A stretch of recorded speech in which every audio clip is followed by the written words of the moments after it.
Today is Indigenous Nurses Day, and I asked on Facebook in advance of the day for people to shout out your nurse. And we have some beautiful stories that you can check out on my Facebook page.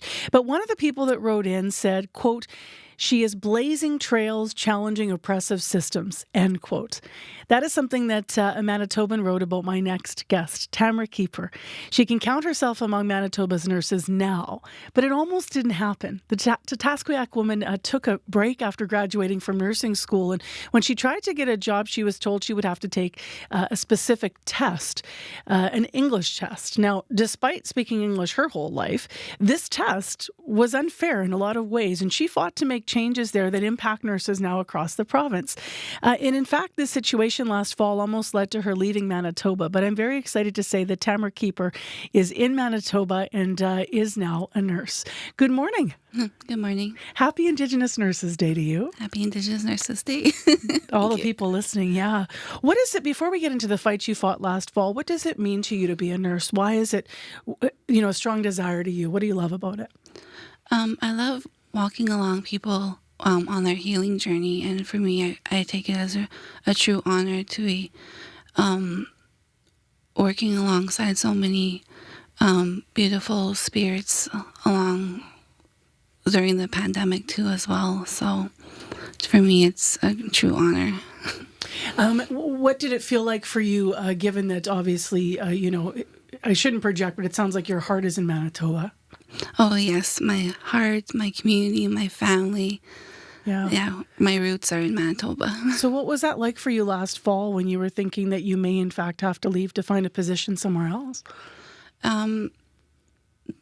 I guess there was a lot of disbelief that was, at the time, feeling like the only option.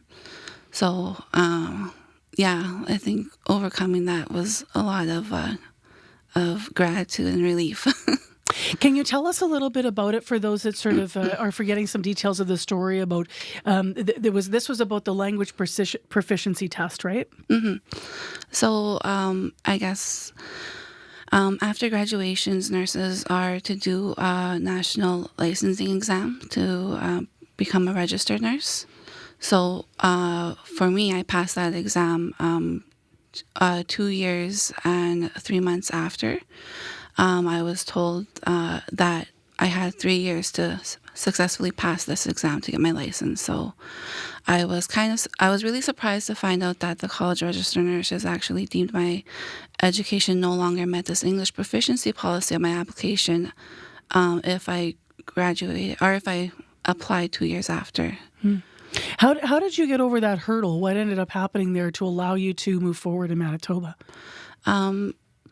So I wrote the exam a few times. My my scores would fluctuate a lot of times, but this exam did not have anything to do with nursing. I want to say that in regards to the nursing content.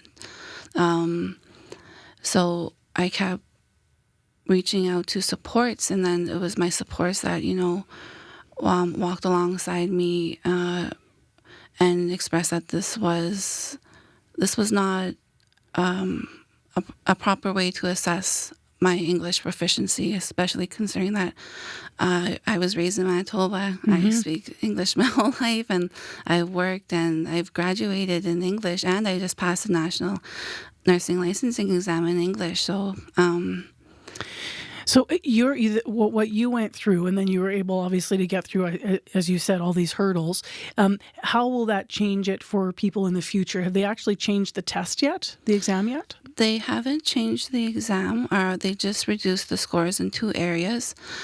So actually what that meant was a lot of people who were facing this barrier actually were able to meet those scores. So their past IELTS scores now met the application. So it opened a lot of doors for a lot of people.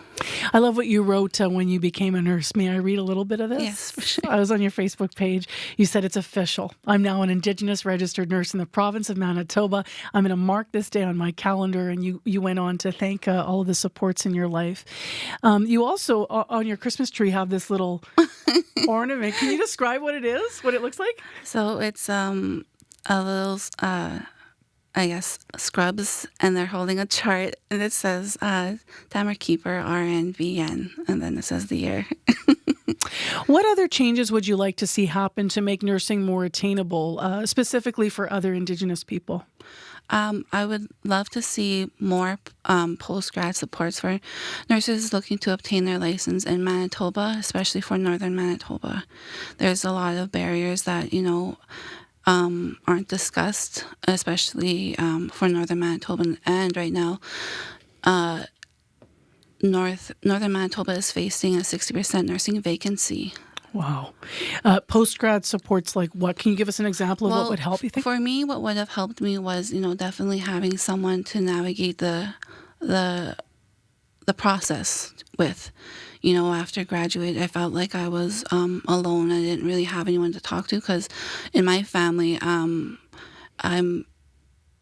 like probably the second nurse. So, but my other family member graduated like 20 years ago before me. Mm-hmm. So for me, I think I would have loved to have someone to navigate the system with. I would have loved to have someone to give me feedback, problem solve, even debrief a lot. Like when you don't pass the NCLEX, there's a lot of it feels really heavy on your heart, because for nurses not to pass the NCLEX in a timely manner, it means a lot of things to them that a lot of people don't know. Like they could potentially lose a job opportunity. A lot of the communities are hoping to hire nurses right away, but they don't realize there's a process to become a licensed nurse, or a registered nurse, I should say. But and this speaks obviously to what you're saying, the 60% shortage in northern Manitoba mm-hmm. specifically, and getting more nurses into jobs. But this speaks to, we're talking about Indigenous nursing, but I mean, across the province, filling those gaps mm-hmm. everywhere. There's a process, as you said, there's a lag time that has to happen. Yeah. What are you doing next? Because you have some interesting work on tap right now. So right now, I'm working on organizing a post-pandemic healing gathering for Indigenous nurses. So that's what I'm kind of working on right now. I'm hoping to see in the near future because the World Health Organization announced on like May 5th that the pandemic is no longer a threat, and I anticipate that may be a triggering factor for many nurses, not only just Indigenous nurses, but for a lot of overwhelming feeling that they have or may be having right now. I'm sure we'll speak again, Tamra. Thank you very much for coming in and being with us today. Appreciate it. Thank you. That's Tamra Keeper. She's a nurse. She's from Tataskweyak, Cree Nation. Today is Indigenous Nurses Day, so we thought we'd catch up with Tamra's story, but also we want to hear from you about a nurse in your life who you want to shout out in Manitoba. You can follow the thread on my Facebook page, or you can call us this morning. 788-3205 is our listener line.